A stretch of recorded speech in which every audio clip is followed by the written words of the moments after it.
bit that he was going to talk about. Oh, okay. Okay, I got it. No, last week started here. How is it that Christianity was created if there were some 200 people at the time claiming to be Messiah, and the other 199 didn't develop into anything? We have to assume that Jesus felt that he was the Messiah from all the texts that we have, although one can't say for certain that he thought that he was the Messiah. Understand that the books of the New Testament were written after his death. The earliest ones were written 30, 40 years after his death, I believe, and some of them were written more than 100 years after his death. So it's really hard to find accurate sources that that were really contemporary sources. But let's say he saw himself as the Messiah. Why did he succeed as others failed? I spoke to you last time about the timing, the seasonal timing that Jesus preached. He had a following, a couple of hundred people.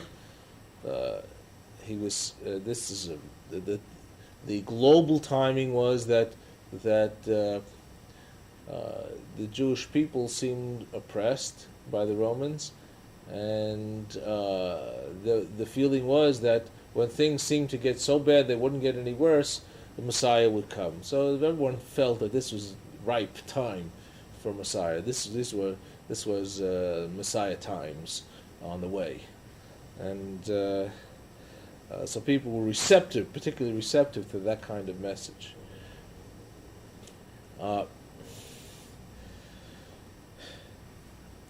But only a few hundred followers Jesus had, and some people say it was less than it was 200 or less. And but the important thing happened at the time of Jesus' death. That was around Passover time. The Last Supper was a Seder, as we're all well familiar with, and that's why Christians very much like to learn about what a Jewish Seder is, so they will have some idea of what the Last Supper was about. And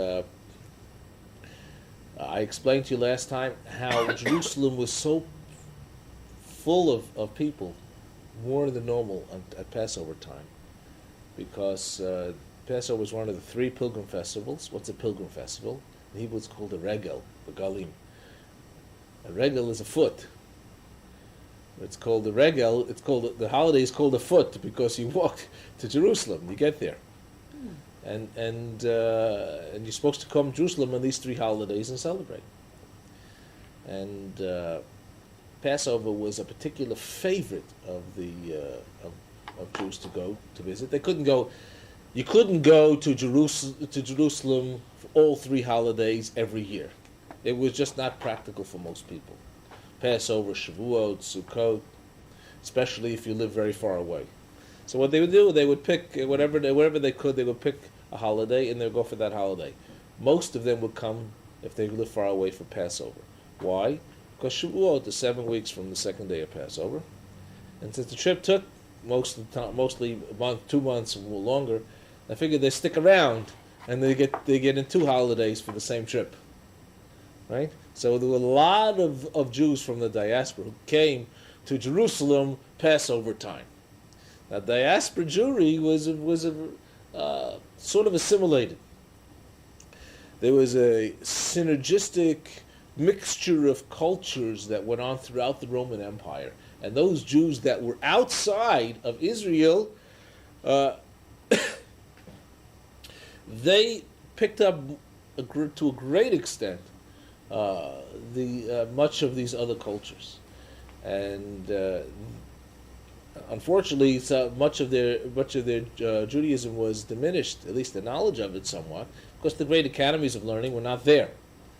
We're not in diaspora, with the exception of Babylon and maybe Egypt. But if you lived elsewhere, you didn't have the advantage of really going past what would be considered probably an elementary type of Jewish education.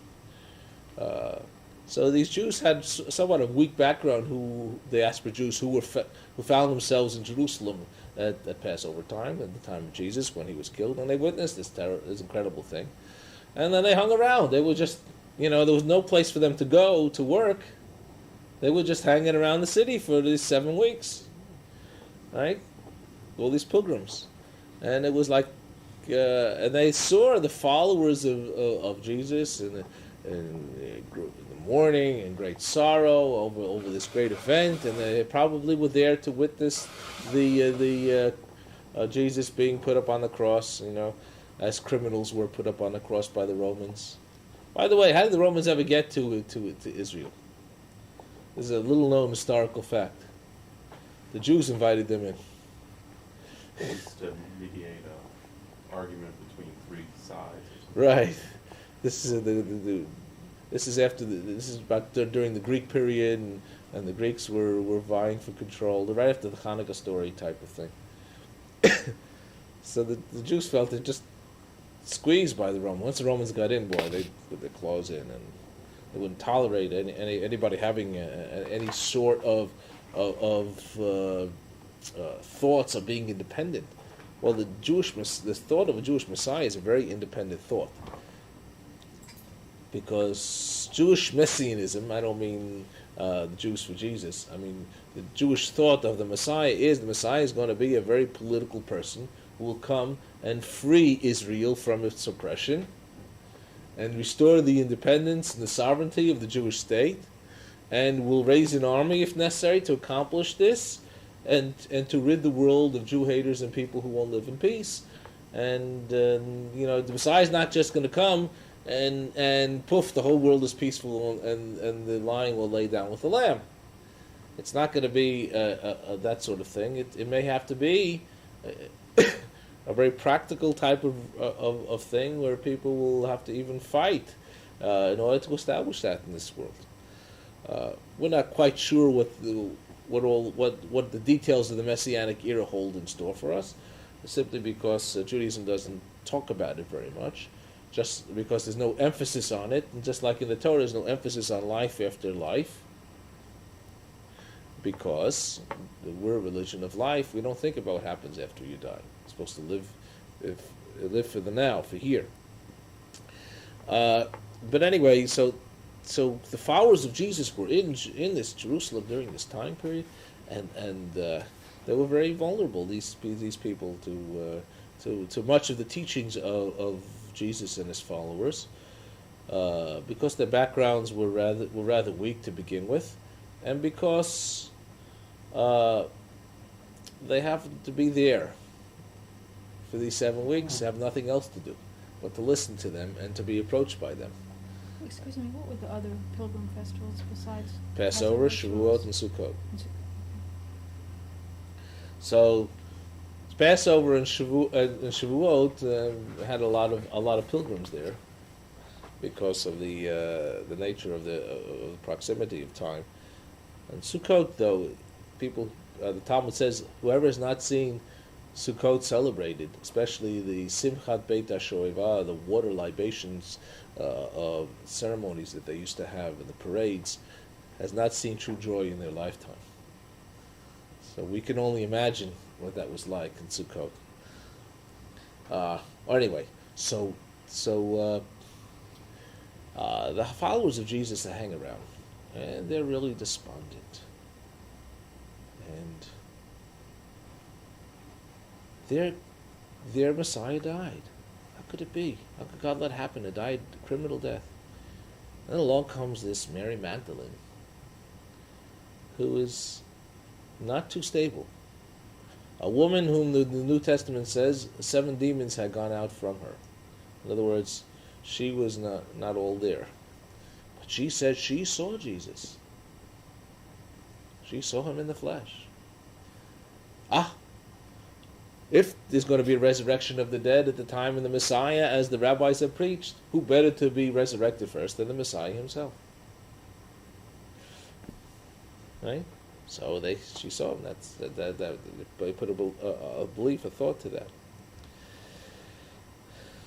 And then there's this whole idea of the second coming of Messiah started to make take root among the followers of Jesus. Of course, it's not in any of the Jewish law. And then they changed the whole idea of the Messiah from a Messiah who's going to be very political to a Messiah who's going to be very personal. Why did they do that? Because the Romans wouldn't tolerate them preaching a political Messiah. Why did he die? Why did God let him die? Because he died for your sins. The political Messiah would be too powerful, maybe, you think. Yeah, of Personal, course. A little bit more... Well, the Romans wouldn't tolerate any sense of independence. Yeah. Messiah is supposed to restore the sovereignty of Israel. I mean, if the Romans can commit 10 legions to a big piece of rock, Masada, in a godforsaken lowest spot on earth, and where nobody ever comes, so they raise a couple of hundred zealots or less, raise a Jewish flag. Who cares? They commit 10 legions to bring that down. No one would have ever known if they just left it alone. So, I mean, yes. So you were saying that there were a number of other messiahs or pretenders to the messiahship running Right. around as well as Jesus. What do we know about the what were they actually preaching or talking about? Or how were they doing it so they weren't alarming the Romans like Jesus? They were alarming the Romans, except they had so few followers, people didn't pay attention to them. They didn't consider it a threat. And weren't they basically shysters? I don't know.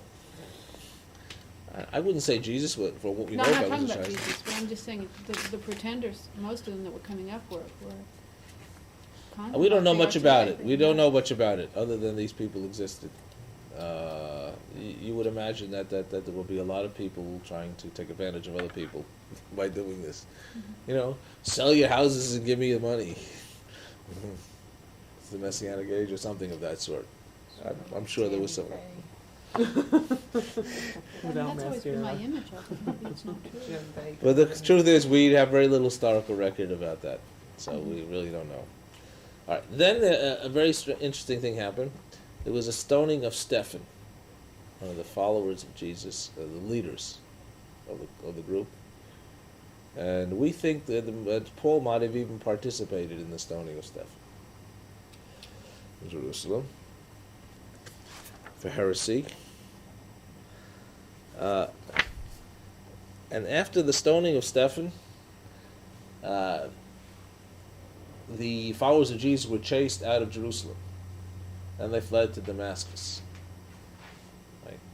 That's about where I left you off last time.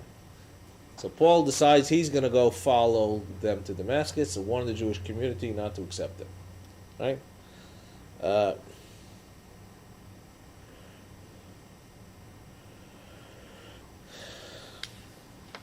On the way to Damascus, a city that contained many converts to Judaism and God-fearers. Remember I told you there were many of these converts and God-fearers in the world? 7.5 million Jews in the world at the time, with a world population of 84 million.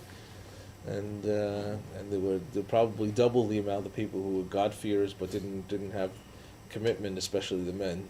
So you can understand to go all the way.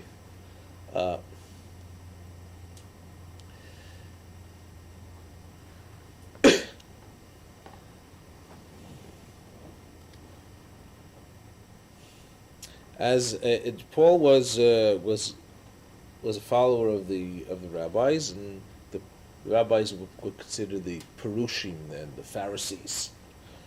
He was a devout believer in the whole concept of a Messiah, well versed in the Bible, and a Talmudic scholar himself.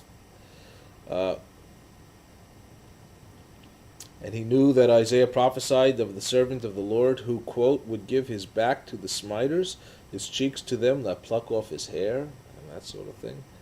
Why would it be impossible then for one who had been disgraced and crucified to be the Messiah as well? So, while the disciples of Jesus had scorned the laws of Torah for faith in the Messiah, nevertheless, does not tradition teach that in the days of Messiah, the kingdom of heaven, much of the ceremonial law will be set aside? In other words, the Talmud teaches that when the Messiah finally comes, a lot of the laws of the Torah will be put aside. We'll have to observe them anymore. Well, if you believe that Jesus was the Messiah,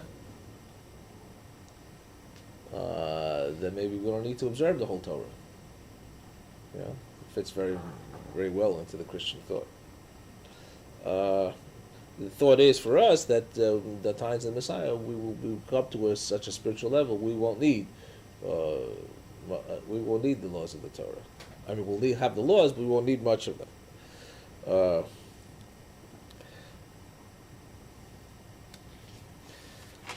Immersed on the long and arduous journey to Damascus. I'll just read some from my notes here because I think I don't want to leave anything out.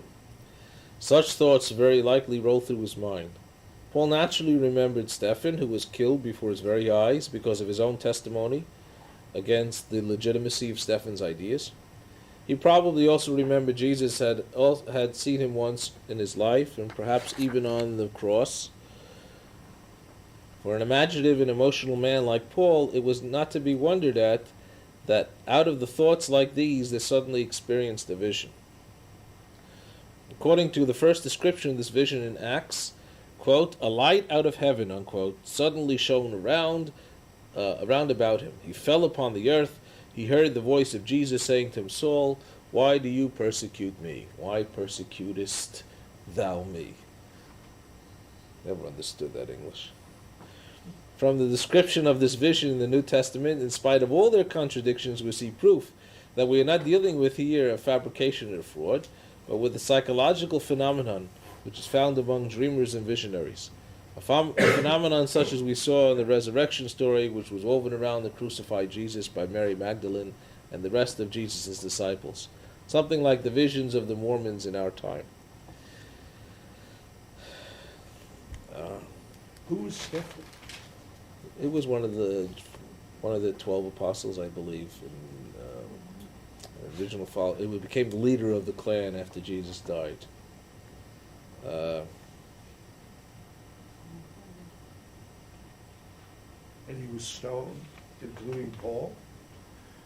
But Paul was probably there, and probably testified against him. That's what we could surmise. A voice was heard by Paul.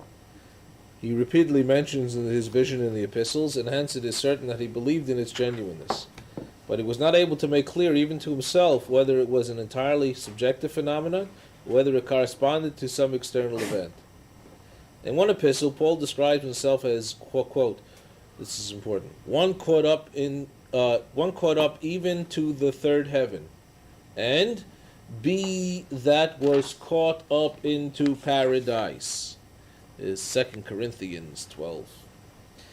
He also there states, and by reason of the exceeding greatness of the revelations, that I should not be exalted over much, there was given to me a thorn, or a sharp snake, depending on how you translate it, in the flesh, a messenger of Satan to buffet me, that I should not be exalted over much.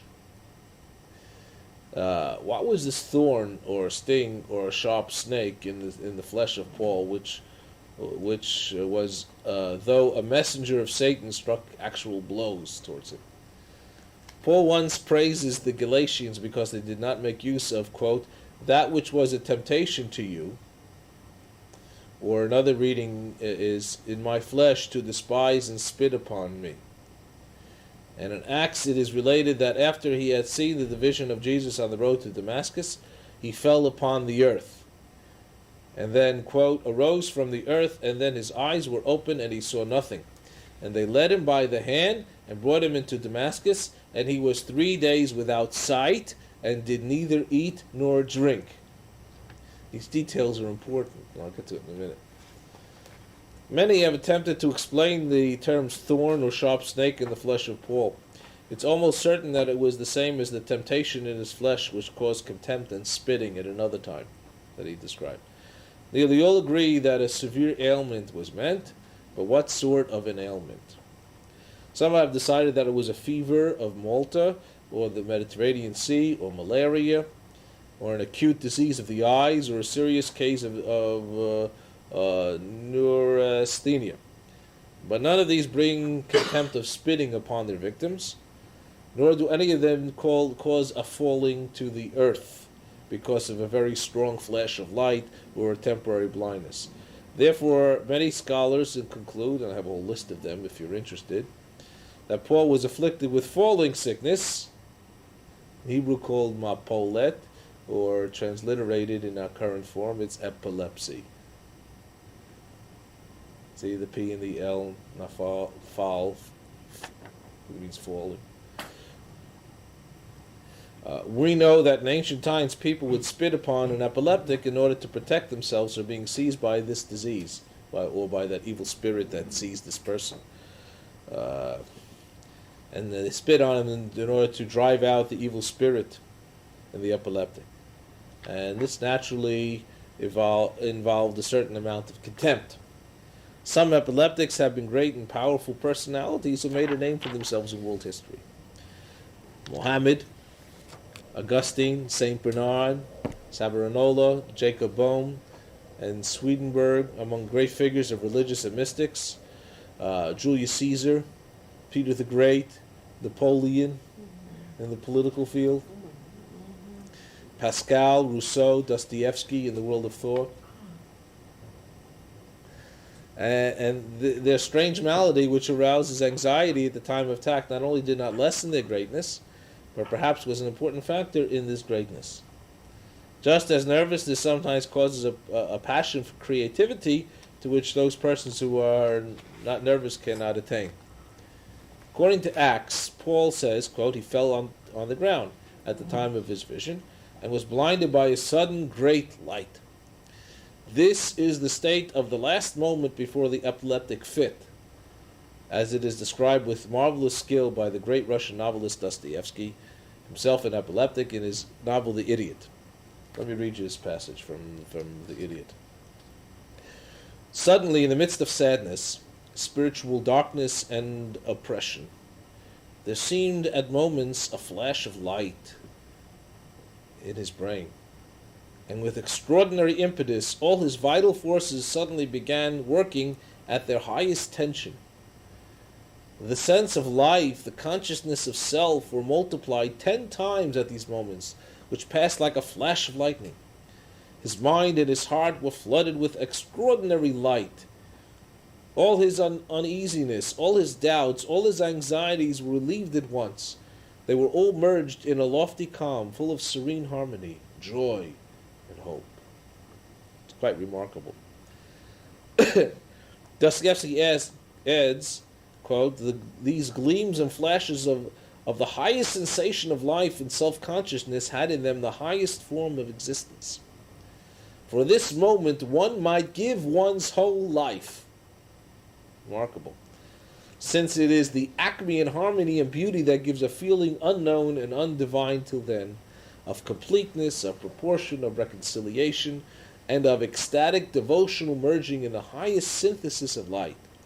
Yet, stupefaction, spiritual darkness, idiocy stood before him, conspicuously as a consequence of the higher moments. In other words, that's the way people looked upon him.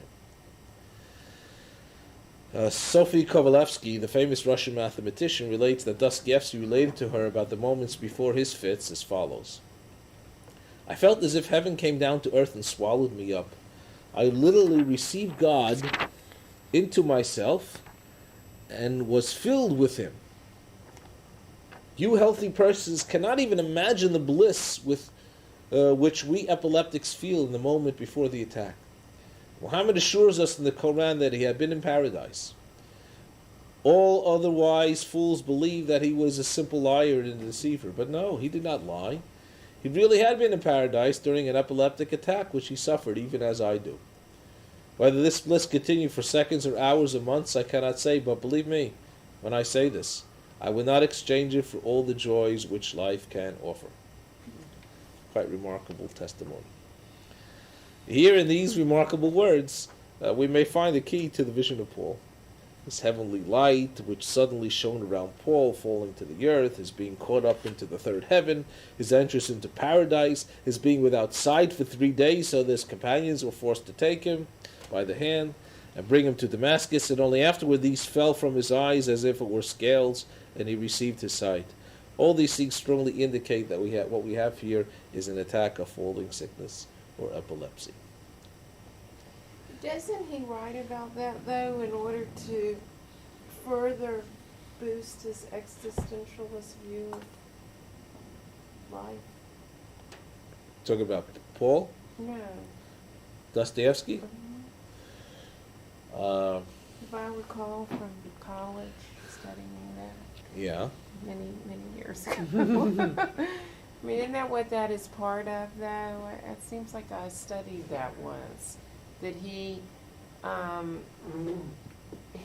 claims that most divisions like that were due to some sort of brain disorders, and that was one of the arguments that supports his existentialist view, that there are no visions, period. And I mean, I'm not arguing. I don't know. I'm just I don't saying know. that I think he has I never used been- it against.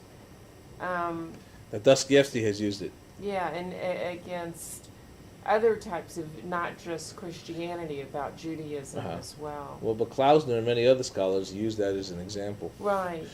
But you see, Right. but what he says is corroborated by what Napoleon has said, Hammond has said, and you go. There's a list. I mean, it's a huge list. And this doesn't happen to every epileptic, by the way. Yeah. There are different kinds of epilepsy. Be interesting to see Um, what he said on his deathbed too. This is what he said when he was building his career.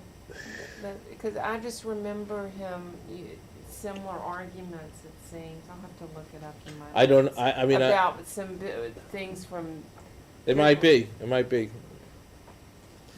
According to Klausner, in his book, the new idea of Jesus as a suffering Messiah flashed into the brain of Paul at the moment before the epileptic attack, when the heavenly light shone upon him and engulfed him, just as it shone upon Prince Mishkin, Dostoevsky's hero, and Dostoevsky himself, just as it shone upon Balaam in the Torah, the man whose eye is open, who was fallen down yet with open eyes, just as it shone upon Julius Caesar, upon Mohammed and Napoleon. And after the marvelous moment of heavenly light and being caught up in paradise, came darkness and a blindness of eyes, the stupefaction and spiritual darkness of Dostoevsky. Just as also before the wonderful moment Dostoevsky felt sadness, spiritual darkness, and oppression, all these are consequences of the disease which was considered in ancient times to be the work of Satan. The epileptic, they thought, was possessed of an evil spirit. The devil had entered him. And therefore everyone who saw an epileptic would spit upon him, in order that this discreditable disease, which was caused by evil spirits and demons, might not be communicated to the beholder. Naturally, Paul was grateful to the Galatians who had not scorned him, because an evil spirit had entered into him and not spat in his face or in front of him in order to ward off the disease from themselves. In other words, here Paul he's going to warn the Jews of Jesus to throw out the followers of Jesus, but the mind of Paul is probably filled with thoughts of Jesus. Who is this man? What did he have in mind? Thoughts of what is the Messiah? And all of a sudden, in this vision, Jesus comes to him. Why do you persecute? Then he comes to the Jewish community in Damascus, and the Christian community in Damascus, and says, "I'm one of you. I have seen the light." They look at this guy who testified against Stephen, probably participated in his death. Came to Damascus, no doubt, to get rid of them, and they said, "You're a spy. We don't have anything to do with you."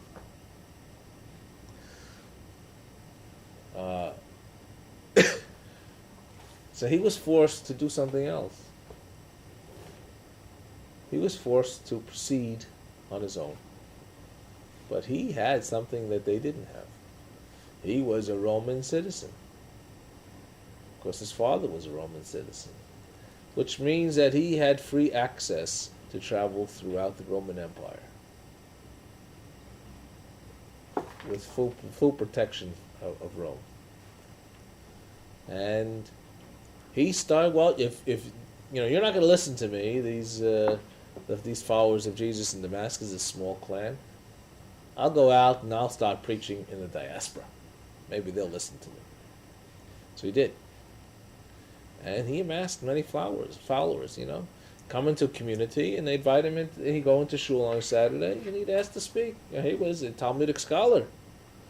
So, sure, say a few words. They start talking about Jesus. And start talking about he was the Messiah. And so in the Messianic era, the Talmud says you don't have to observe the laws. And you started to see that these people in the diaspora were really anxious to keep Judaism, but were not as committed to following Jewish life. And so here was a guy offering them, you don't have to follow all the laws. There's one law. And then, this came to him in his practical way after probably many encounters. There's one law you have to keep. Believe in Jesus, and you'll be saved. Again, the personal view of Jesus, not of Messiah, not the political view of the Messiah.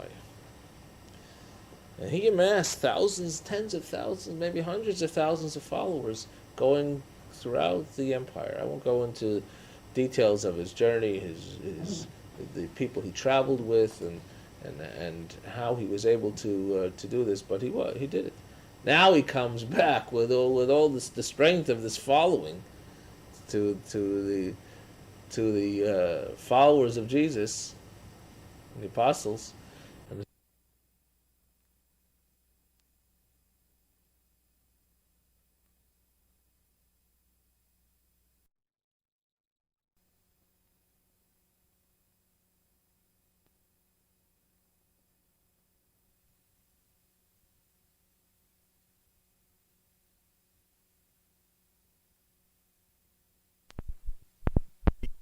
From being a observant Talmudic scholarly Jew, having a vision, being rejected by the early Christians who were Jews that believed Jesus was the Messiah, how did he make that leap to saying the Messiah has come, therefore in the Talmud you don't have to observe the law, and then starting to preach? I don't know where all the big... All right, let me try to ease it through. First of all all evidence points to the fact that Paul himself remained an observant Jew his entire life.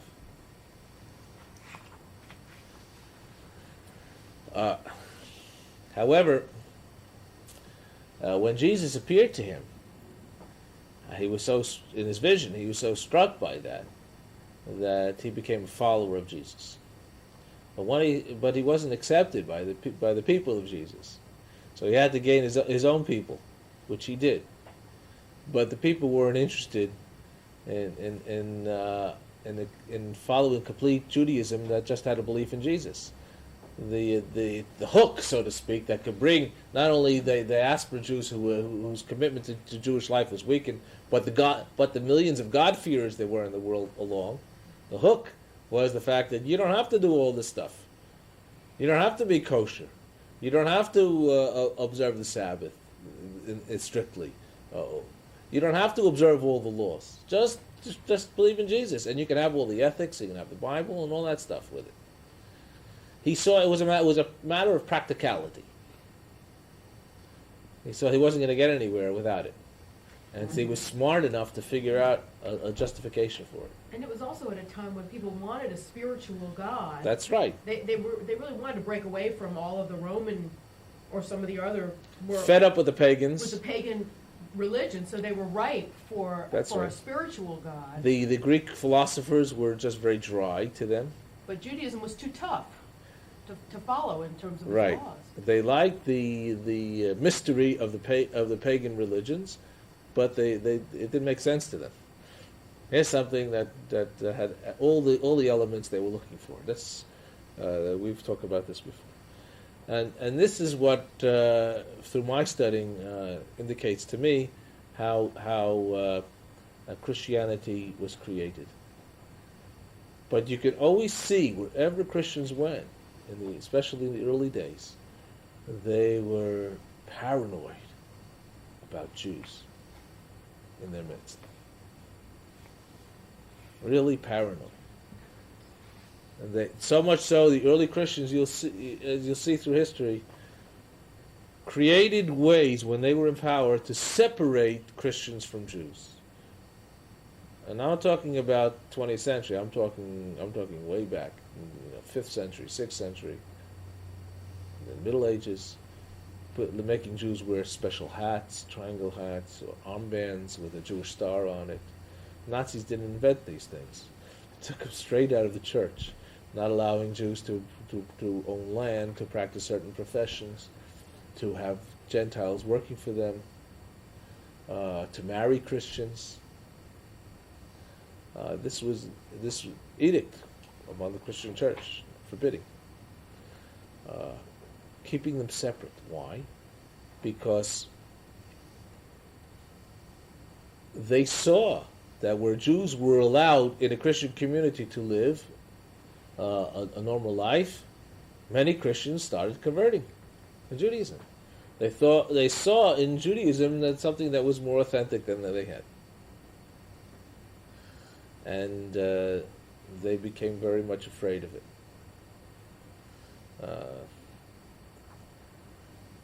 I have a great. I have a film. Maybe I'll try to show it here called the Disputation.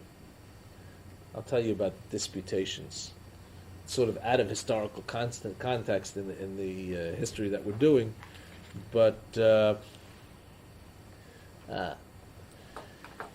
One of the favorite kinds of activities in the Middle Ages, and this particular film talks about the Nachmanides, the Ramban, was for the church to enter into a debate with the rabbi, and have all the Jews, they must come, and attempt to convert them. So the thing is, Jews would lose no matter what happened. Wasn't there also a belief that that Judaism that it was older, that it was time for it to die, and for an evolution Right, of but- it to happen, Right. for another stage of it? Right, and the Christians were the new Israel. Right. And Right. the Jews just wouldn't give up this old Right. belief system. And it was see a the new thorn light. in their side that if Jesus came to improve the world, why are they accepting them? Must be there's a problem there. But getting back to the disputations, what happened was if the Jews lost the disputation, they would be converts. If they won the disputation, the argument, there would be a pogrom. So, stuck between a rock and a hard place. Very hard. I just want to go over to end this whole section on Christianity, just some ideas where Judaism differs from Christianity. How many years after the crucifixion did Paul make this trip to Damascus? I think it wasn't long. So Paul was a contemporary of Jesus. Yeah, there's some debate whether actually Paul was in Jerusalem at the time of Jesus or not. But we know around that time he was. He says he made his road to the vision occurred in 31 CE. Okay. And then after that, he was forced to go to Arabia, which is in Arabia, is it? Saudi It was- Arabia, yeah. Arabian Peninsula? Well, in the footnote, it says, supposes the meaning of Arabia to be the Haran in Transjordania, the population of which was a mixture of Jews and Arabs. Because that's when he goes on and talks somewhere about that it was easy for him to get the Jews there because they were already circumcised, but they weren't real observant, and that was where That's where he he started. got a lot of his initial following. Or How something. old was he? Does it say? In I 31? didn't memorize all that stuff. I don't know. It doesn't. I don't think he ever really talks about. I don't He's remember already that a at scholar all. at that point. Oh, yeah. Probably A couple years at least 20, Oh 30 yeah, years older than and Jesus. and very known because that's why he was already seen in connection with the rabbis in a scholar among them, Okay, I want to so. make a list for you. The differences between Christianity and Judaism, and on this. We should. I do that? Let's do it again. I It's wasn't here. I did it. Yeah, differences between Jews and Christianity, belief in one God, life after Don't death, give it all away. all that. Okay. wants to hear? Let's see I what wanna hear it. let's see what I did leave out. Okay. Tikkun Olam. Did I talk about that? Repair the world. Repair the world. Did I talk about that I think you mentioned on it. the list? We weren't here for that, so we won't mind. Okay. Thank you. Review. How's that? Review.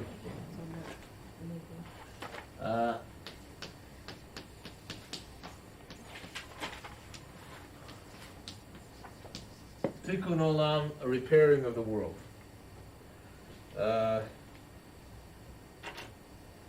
This is for the Jews. This is our primary task in this world.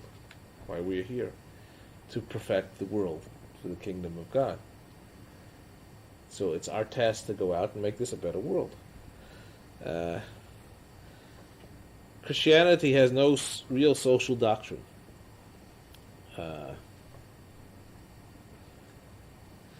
Christians would make peace with the Caesars of all ages, including Hitler and the communists. The church and during the Holocaust refused to stand up.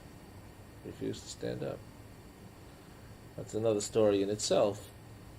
Pope Pius, I don't remember which number it is, 10th, I think, or something, was ready to come out against Hitler and call upon all German Catholics to rise up against Hitler, 1/3 of the population of Germany. Right? And he was mysteriously killed, or died. Excuse me. Didn't say killed. There's a history of that in the Catholic Church. Of popes mysteriously dying when they're about to do something kind for the Jews. Like Pope John the 23rd, he was about to recognize the state of Israel when it really mattered in the 50s, and then mysteriously died. But that's the very head of, the head of Catholicism, of the Christians that I know that are in their hierarchy, ministers, etc., Mhm. that I know in my area, they take very seriously the Tikkun Olam theory. The They do. concept, they do. They build houses for Habitat, and they have suppers once a week for the homeless, and that's what they do, and that's what the people in their community are committed to. Is good I'm work. not saying that Christianity doesn't have belief that you should go out and help your fellow man. That's what I hear. I need to say that. To be kind is very important. To help the poor and that sort of thing. But as a doctrine, Tikkun Olam, I haven't heard that expressed.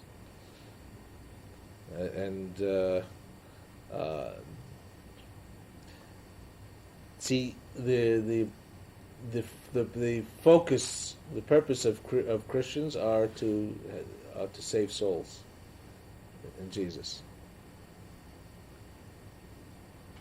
Well, I Christians guess I don't want to prepare totally the agree with you. world. Okay, you can Yeah, disagree. I really don't. From my experience, with modern day Christians, that's not the only thing that they do. Okay.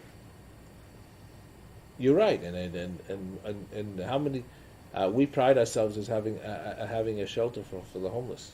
Mhm. How many more churches do than synagogues? Plenty. Many more Yeah. churches than synagogues. That's not my point. Maybe I'm talking about an overriding principle, Mhm. and you're referring to the workings of the day-to-day workings of churches. I'm not talking about that. I'm talking about what's the principle. Yes. I was just saying, Christians, I think, in their eyes, preparing the world means you convert everybody to Christianity and you get everybody to believe that Jesus is going to save their soul. Why did Hitler make a pact? Why did the Pope make a pact with Hitler, and decide not the new Pope decide to get along with the Germans? Because his hope, his sincere hope. I've done a lot of research on this point, and I wrote a paper on it once.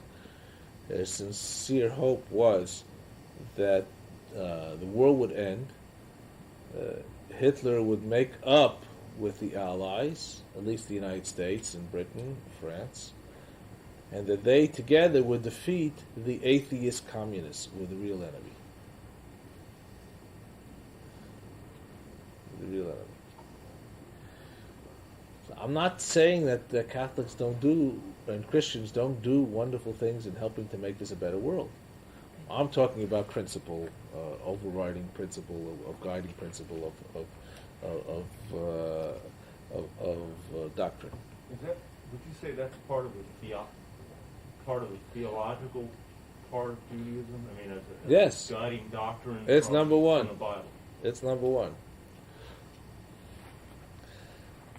Whereas in Christianity, at least so as I understand it, even though Jesus was preaching love as being the guiding doctrine, that's a Jewish.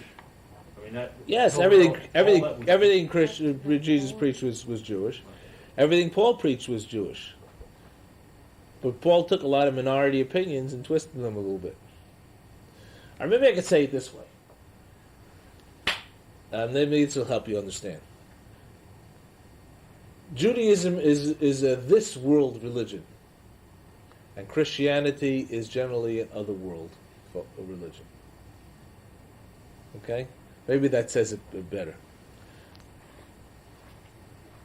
I think that if you really looked at modern history, you would find a long list of a lot of what would be considered inhumane acts done out of Christianity. Yeah, but you see, if everybody really practiced Christianity the way it was supposed to be practiced and Be written, different thing. it would be different.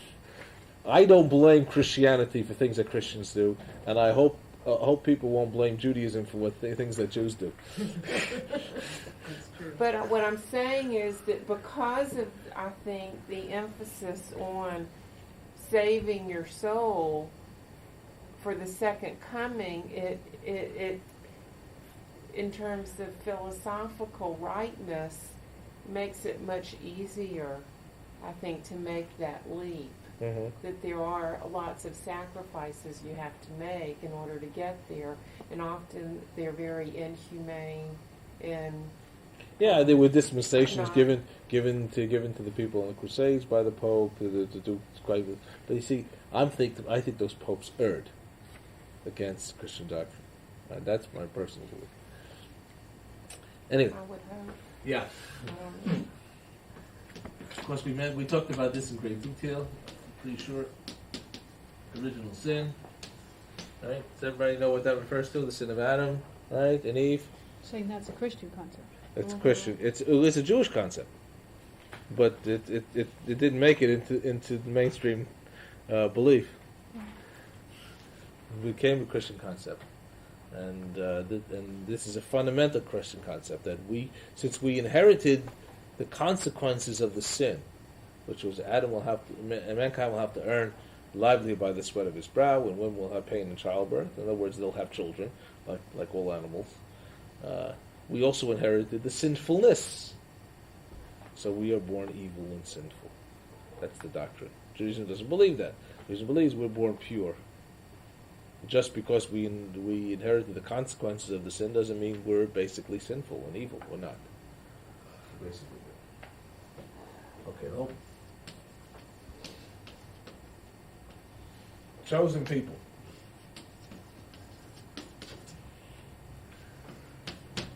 What does it mean that we're chosen? Does it mean that we're better than anybody else? Sometimes we try to make ourselves think so, especially when things go bad and people are persecuting us, and we try to make ourselves feel that we're better than the persecutors. Just means that God won't let us be destroyed. Yeah. But yes, but also, for instance, in the book of Amos, it says, "Only you have known from all the nations of the world. Therefore, I will punish you doubly for your sins." In other words, you have more responsibility to lead a holy life because you should know better. It doesn't mean we're better than anybody else. And Christians have taken this concept, and they're the new Israel, the new chosen people. Whoever accepts Jesus. Can I ask you a question about that concept? Yeah. I don't know if it was you or if I read it, but this idea that other people were offered the Torah by God and rejected it, but when Moses brought the Torah to the people and they agreed to accept it, or we shall do, or we shall hear, or we Right. shall whatever, that, because I always thought of the chosen as somewhat arrogant. I could see where other people would see that as an arrogance on the Jews' part, that, we were chosen by God and we didn't have to do anything. But recently I read or heard that, it wasn't quite that way. We accepted the Torah when it was offered, whereas Right. well, not we, but our ancestors accepted that, and to live by its yoke and also by its commandments. And the Midrash brings this example, and to confirm this approach, anybody who wants to be a member of the club is welcome. You want to be Jewish, you want to observe the commandments, you want to be part of the chosen people, fine. It's not an exclusive club. You want it, you can have it. So, yes, everybody else was offered that, and we still offer it to anybody who wants it. Can be part of it. Okay, the concept of Messiah, political versus personal. We just went over that. Here's something that's very interesting. I've said this many times.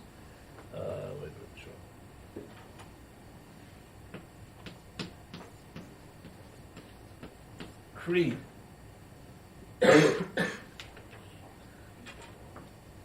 We don't have a creed.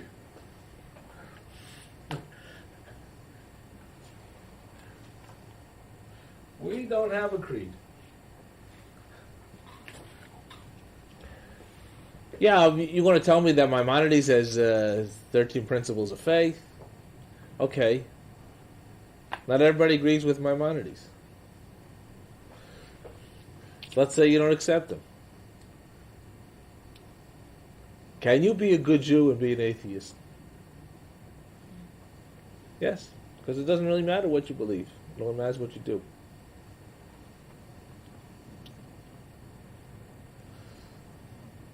And I remember the example I told you that a colleague, a priest in Brooklyn, refused to marry a couple that came to them because in the prenuptial conference the groom admitted to him that he didn't believe in the virgin birth of Jesus. So he wouldn't marry them because that's a creed. You're out. We don't say what you must believe. Belief is between you and God. What's important is what you do. The whole concept of Trinity is very important. Ask a Christian to explain it to you, and they're going to have a hard time. Very hard time. In a sense, it's a distancing from God. There's one God, but it's really three,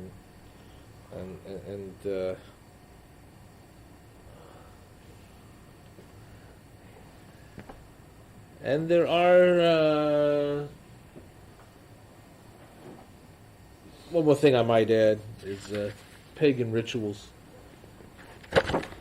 like Christmas tree. Although you can make a case that there are pagan rituals in Judaism. I say we have plenty of rituals. That the three festivals that we have, Passover, Shavuot, and Sukkot, are harvest festivals. They're originally pagan festivals. That's right. Catholics are quick to point that out. Said we don't Yeah. deny that. Right. The commentaries talk about it all the time, but God sanctified them. So I mean, I don't hold that as a real problem. But there's one thing about Trinity is very important. We believe in the absolute unity of God. So, is it permissible to go into a church? For a Jew to go into a church? That's a problem. Is it permissible for a Jew to go into a pagan shrine, for instance? And the answer is no. Especially when pagan worship is going on. Is it permissible for a Jew to go into a mosque? Strangely enough, there's less a problem going to a mosque than going into a church. Because the Arabs believe in the absolute unity of God. Well, many Christians do not, or have a problem with that. So there's a debate among rabbis whether Christianity is idolatry, or borders on idolatry, or what? Because of the Trinity? Huh? Because of the Trinity and the way they observe it. The conclusion generally of most of the scholars is that Christians are not really idolaters, even though maybe some of the deep teachings of Christianity are idolatrous, but most Christians really don't believe, are not part of it. So you don't treat Christians like idolaters, like you might idolaters if there's special laws concerning idolaters. So you don't know about them because they're really not applicable in our time. But there is a definite problem for many scholars for Jews going into a church, especially a church that affirms the Trinity. When I say going to a church, I don't mean going into an auditorium or that. Going into sanctuary doing services and that sort of thing. I can tell you that I have been inside churches. I have spoken inside churches, and I don't always feel comfortable about it. Lately, the more I learn about it, the more uncomfortable I am about it. But there are times when I think it's quite appropriate for Jews to go into churches. Certain interfaith meetings and assemblies may be very important. When Israel's having a tough time in the world, it's important for someone to come into a church and talk about Israel. When for just Jewish Christian relationships, sometimes it may be very important to establish peace and harmony, that sort of thing. But someone invites you to go to a service in a church where there's no specific reason or need, I would have a problem doing that myself. Again, it's a debate among scholars whether that's permitted or not. Well, one of the bigger issues related to that is the whole issue of school and of prayer in school, which Jews feel very strong, most Jews feel very strongly about because of children's exposure to issues of even in prayers in school where they say by the Father and the Mary and the Holy Ghost and things like that for a kid. I have to tell you something. I have a hard time with this. I went to PS 206 in Brooklyn, where 90% of the kids were Jewish, and 10% were Italian. And Tony was my big buddy. And most of the teachers were Jewish. And yet we had a Christmas tree in the classroom. I learned all the Christmas carols. Right. And I had a hard time with it. And did you say the Lord's Prayer in the morning? We did not say the Lord's Prayer. We said the 23rd Psalm. Oh. And maybe a couple of other little things. If they did say the Lord's Prayer, I didn't recognize it. It didn't register with me or stick with me. So I understand how it is to feel left out. And there were certain times that I would have, in my later years that in elementary school, that I would have refused to participate in some of these programs because I didn't feel that it was proper as a Jew to do that. And I know I was the only Jew, and since 90% of the kids were Jewish anyway, I was the only one, right? You were destined to become a rabbi. I guess so. Yeah, But how could it have been that, such a small minority? Yeah, that's They were strange. 10% Christian, and even the teachers were mostly Jewish. because this school was doing that for 50 years. And the principal wasn't Jewish, and it wasn't about to stop. Oh, so it just happened that the population turnover was Right. that it became Right. student population. Right, but you see, that didn't matter. Since there was a lot of the Irish teachers around that were there before, and the principal, and it didn't matter. But things are different today. People are more sensitive. I mean, you know where I live, it's 99.9% I think Christian, it's worse. and they have a moment of prayer. Well, it's silence. There's silence for a minute. I think Well, that's great. because it's mandated. I think it's horrible, and I think it's worse. But I want to tell you, having experienced this personally, I do think that we Jews make too big an issue of it. That it's overkill. That to make it our number one issue among us when we really have serious problems is really putting our efforts in the wrong place. To not allow a moment of silent prayer in the morning to recognize that there is a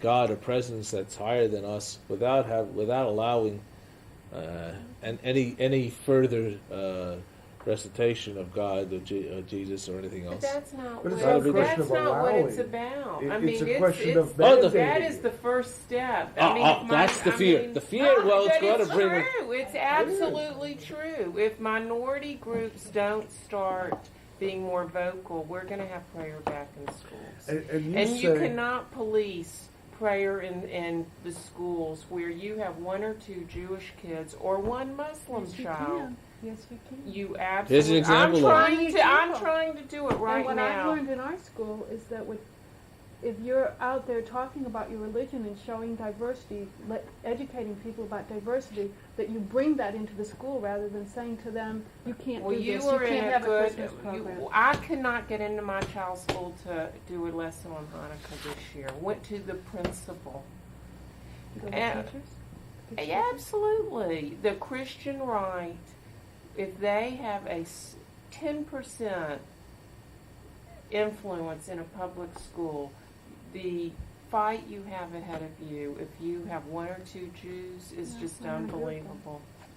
I'm telling you, and it is very real. But what has happened in And prayer? I am a great believer in public schools. I'm fighting having to try to now send my kids to private school because it's not fair to my kids now. They are so ostracized because of this. What's happened to prayer in school? What's happened to Yeah, them? is there a problem with do they have a moment of prayer of Oh, silence? yeah, it's Is there a problem with that? mandated. Do you mean a moment of silence? Yeah, has there been every kid's had a problem with that? What's gone on there? Has there been abuse of that? Well, my daughter says that she knows that what the other kids are doing is different than what she does. Okay. She It's is different. aware of that. She's in It's gonna first always be grade, different. and she knows that. That's fine. But I think that this, I honestly believe, that what's going to happen is just what happened prior to the Supreme Court decision in the 60s, that they're going to find that in the schools, you're going to get a teacher, and they're going to say, well, it's okay to bend the rules a little bit. And it happens, and that's what civil liberties is about. Mm-hmm. Sometimes you know, and I really think that's what's going to happen. So you don't think we're making too big an issue of this? Absolutely not. I think it's very dangerous. We'll see how it plays out because we're not big players in this anyway. and I don't think it's us that are making such a big No, we're not issue. the big players. No, but that's the point. That's why it's important. Is I